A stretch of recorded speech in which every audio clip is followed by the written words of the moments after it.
हाँ जी। मेरा एक क्वेश्चन है कि आध्यात्मिक पंथ पे जब भी चलने का शुरू करते हैं और सफर में बीच में बहुत सा डाउट आता है और उसकी श्रद्धा डगमग जाती है, तो उसका कारण और उसका उपाय बताएं सर। जी, जैसे ही आप अपनी आध्यात्मिक या कहो कोई भी स्थिति में आप यात्रा शुरू करते हो, तो डाउट्स आना बिल्कुल स्वाभाविक है। डाउट्स इसलिए आते हैं क्योंकि हम सबका जो मेंटल वायरिंग है, माइंड सेटिंग है, वो डिफरेंट है, और अभी जो स्थिति में आप एंटर कर रहे हो वो डिफरेंट है। तो नई स्थिति आने पर मन में शंका का उठना या जिज्ञासा का उठना बिल्कुल स्वाभाविक है।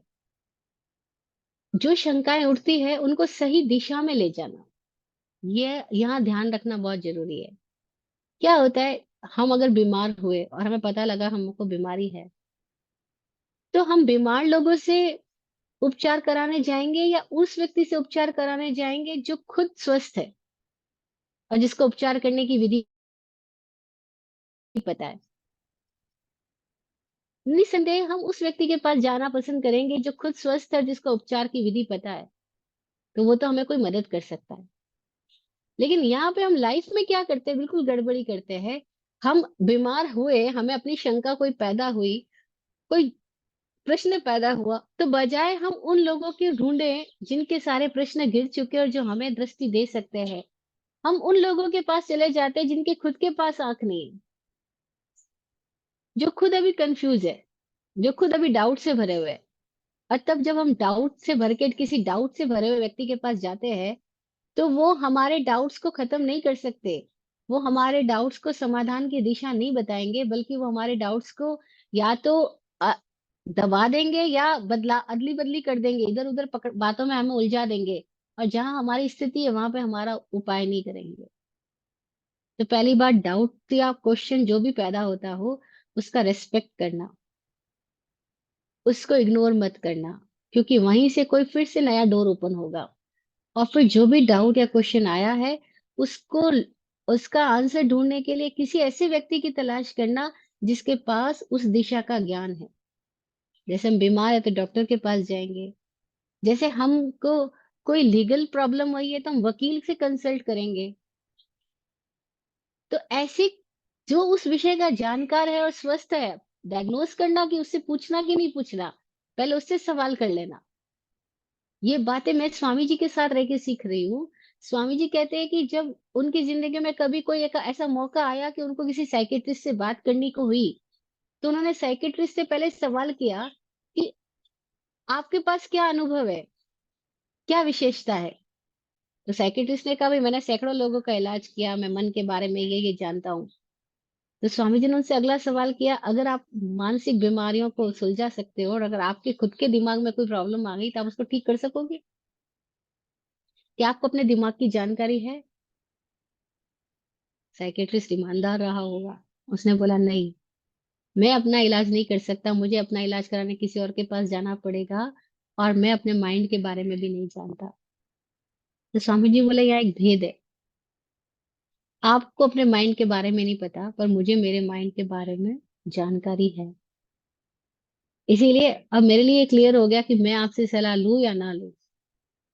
स्वामी जी कहते हैं कि वो 2-3 घंटे की डिस्कशन के बाद में ये तय करना मुश्किल हो गया कि पेशेंट कौन है। ऐसा क्यों हो पाया? क्योंकि स्वामी जी आंखों पे कोई तरह का पर्दा लाए बिना वो एकदम निष्पक्ष होकर के सामने वाले के साथ बात कर रहे हैं और उसको देख रहे हैं। वो प्रिजुडाइज नहीं है कि उसने डॉक्टर का लगा दिया है टैग तो वो डॉक्टर ही होगा, उसने साधु के कपड़े पहन लिए तो वो साधु ही होंगे, उसने वकील के कपड़े पहन लिए तो वो वकील ही होगा। नहीं नहीं, वो बिल्कुल ही प्रिजुडाइज्ड नहीं है। वो किसी पूर्वाग्रह से, पूर्व धारणाओं से प्रभावित होकर के नहीं देख रहे, नहीं चल रहे हैं। वो कहते हैं निष्पक्ष होके आप केवल ऑब्जर्व कर लो, आपको समझ में आएगा ये सामने वाले व्यक्ति के खुद के पास समाधान है तो बात की जाए। एक डॉक्टर आए थे मेरा इलाज करने, कोई कुछ कई सालों पुरानी घटना है। 2007 में मैं दिल्ली में थी और कोई स्थिति पैदा हुई तो एक डॉक्टर को बुलाया गया। और वो डॉक्टर आया, इतना बदहवास हो रहा, उसे बैठा नहीं जा रहा, वो एकदम मोटा सा, और मैं उस डॉक्टर को देखते ही बोली, डॉक्टर साहब, आप खुद बीमार लग रहे हो। बोले हाँ, अभी ये है वो है। फिर मैंने उनसे कोई इलाज नहीं लिया। मेरे भीतर प्रश्न ही पैदा हो गया, अगर वो दूसरों का इलाज कर सकते तो खुद का ही क्यों नहीं कर रहे, और वो खुद का ही नहीं कर सकते तो वो दूसरों का क्यों कर रहे हैं। ऐसे ही एक बार मेरे को चश्मे वाले की दुकान पे जाना हुआ, और वो चश्मे बता रहा और बोल रहा है ये चश्मा लगाने से आपके नंबर हट जाएंगे। तो जरा सा नंबर आया था, तो मैं भी पहुंच गई चश्मे लेने के लिए। तो मैंने कहा अगर ये चश्मा लगाने से नंबर हट जाएगा तो आपने चश्मा क्यों लगा रखा है, आपका क्यों नहीं हटा। वो हंस पड़ा, उसके पास आंसर नहीं था। लेकिन मेरे पास समाधान आ गया कि नहीं, चश्मा लगाने से नंबर अगर हटते तो इनके तो हट जाने चाहिए थे, जो खुद चश्मा लगा रहे हैं और चश्मा बांट रहे हैं और बेच रहे हैं। इसका मतलब क्या हुआ, प्रश्न पैदा हुआ है तो आप प्रश्न का उत्तर खोजने जरूर जाना। लेकिन आप खोजते वक्त किसी तरह की पूर्वाग्रह धारणा से ग्रस्त होकर मत जाना, प्रेजुडाइज्ड माइंड से मत जाना। एकदम क्लियर ऑब्जर्वेशन रखना, किसी से प्रभावित मत होना, मात्र जानना। और तब बड़ी मजेदार स्थिति होगी। आपको वहां एक जगह से नहीं मिलेगा, आप दूसरी जगह जाओगे, दूसरी से तीसरी जगह। कोई बात नहीं, लेकिन अपनी प्रश्नों को रेस्पेक्ट करना। और श्रद्धा कब आती है, जब सत्य का अनुभव होता है, जब आप खुद अनुभव करते हो, उसका नाम श्रद्धा है। जो मान लेते हो वो विश्वास है, वो श्रद्धा नहीं है। और अक्सर हम लोग यही करते हैं, हम लोग तुरंत मान लेते हैं। जरा सा कोई अपना प्रभाव दिखाता है और हम उससे प्रभावित हो जाते हैं। हम मान लेते हैं, जैसे हम मान लेते हैं, हम मान्यता में चले गए, श्रद्धा में नहीं गए। और हमने अपनी मान्यता को कई बार श्रद्धा का नाम दिया है। मोस्टली तो हम श्रद्धा उसी को कह रहे होते हैं जो हमारा बिलीफ सिस्टम होता है, जो हमारा मानना होता है, जो हमारा किसी के साथ कनेक्ट होके उसको फॉलो करना होता है। तो हम बोल देते हैं हमको इस व्यक्ति पे श्रद्धा है। नहीं, वो श्रद्धा किसी बाहर की स्थिति पे नहीं होती है। श्रद्धा है अपने भीतर की वह स्थिति जहाँ हमारे भीतर की शंका गिरी, और शंका ने गिरने के साथ में कोई लाइट दिया। प्रश्न जब गिरेगा तो वो हमें इनलाइटन करके जाएगा। उस प्रश्न के गिरने के साथ ही हमारे भीतर कोई एक समाधान की किरण पैदा होगी, और वो हमारा अपना अनुभव होगा। तो अपनी अनुभूति को श्रद्धा बोला, सत्य की प्रतीति, सत्य की अनुभूति सद्धा है। सत्था यानी सत्य की धारणा, सत्य की अनुभूति, सत्य का अनुभव। और वो जब आता है तो फिर प्रश्न दोबारा नहीं आता। वरना क्या होता है, जनरली मैं लोगों को सुनती हूँ, कई लोग हैं जो जैसे 5 बार मुझे मिले, और हैरानी की बात है पहली बार जब मिले थे तब उन्होंने जो क्वेश्चन किया था, वही सेम क्वेश्चन जितनी बार मिल रहे उतनी बार पूछते हैं, क्योंकि बहुत टाइम गैप के बाद मिलते हैं। तो उनको तो क्वेश्चन वहीं पर है। इसका मतलब क्या हुआ, उन्होंने इतनी बार आंसर सुना लेकिन क्वेश्चन का आंसर हुआ ही नहीं। क्यों नहीं हुआ, क्योंकि उन्होंने क्वेश्चन पूछने से तो मतलब रखा, लेकिन उस आंसर की यात्रा करने से कोई मतलब नहीं रखा। और तो वो इधर उधर लोगों के आंसर का, विचारों का कलेक्शन तो कर लेते हैं, लेकिन उस क्वेश्चन का आंसर उनके भीतर कैसे अनुभव हो जाए, वहां तक वो यात्रा नहीं करते। और तब हम क्या करते हैं, बहुत सारे विचारों का कलेक्शन हम बन जाते हैं, लेकिन हमारे भीतर अपना कोई सॉल्यूशन ही नहीं होता। विचारों का collection is a different thing, और अपना सॉल्यूशन हो जाना is a different thing. Solution हो जाने पर हम वही आदमी नहीं रहेंगे जो प्रश्नों के साथ थे। और विचारों का, बहुत सारे लोगों के रिप्लाईज का हमने कलेक्शन कर लिया, तो हम तो वही आदमी है जो प्रश्नों के साथ थे। हम तो बदले ही नहीं, इसका मतलब है प्रश्न गिरा ही नहीं, शंका गायब नहीं हुई। शंका गिरेगी तो श्रद्धा आएगी। श्रद्धा अनुभव है, प्रतीति है, सेल्फ रियलाइजेशन है। और शंका आई है तो उसको दबाना नहीं। जनरली लोग दबा देते हैं, और जनरली लोग बड़े मजेदार होते हैं, जहां प्रश्न पूछना चाहिए, जिसके प्रति शंका है, वहां बात ही नहीं करते, बाकी जगह पे बातें करते हैं।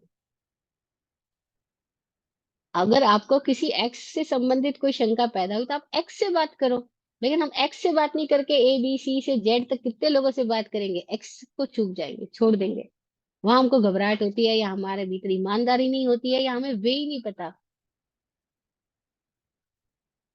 तो हमारे पास ये अपना इतनी क्लैरिटी और इतना होना चाहिए कि अगर प्रश्न पैदा हुआ है तो मैं अपने इस प्रश्न का, अपनी शंका का समाधान खुद खोजूं। और सलाह लेनी है तो उससे सलाह लूं, प्रश्न का उत्तर जानना है तो उससे जानूं जो उस दिशा के अंदर, उस स्थिति में आ चुका है, कि अब उसके पास उस दिशा में अब कोई प्रश्न नहीं बचा।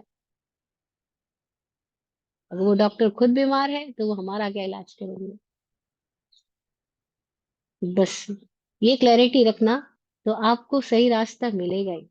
और जब आपको सही रास्ता मिलेगा और आपके भीतर जब समाधान का सूर्य प्रकट होगा, आप खुद ही कहोगे, वाह, मस्त हो, शानदार हो।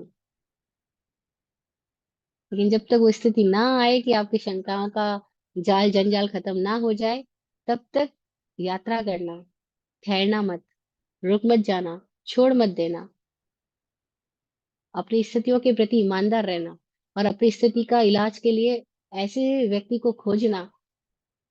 ऐसे व्यक्ति मिलते ही है, मुझे मिले हैं तो आपको भी मिलेंगे। मेरी भी स्थिति आई जब मेरे भीतर आया प्रश्न कि कोई है इस दिशा में, चलो मेरे सामने आए। जी, बस हो गया खत्म। बोलिए। बहुत सुंदर, खूब खूब धन्यवाद।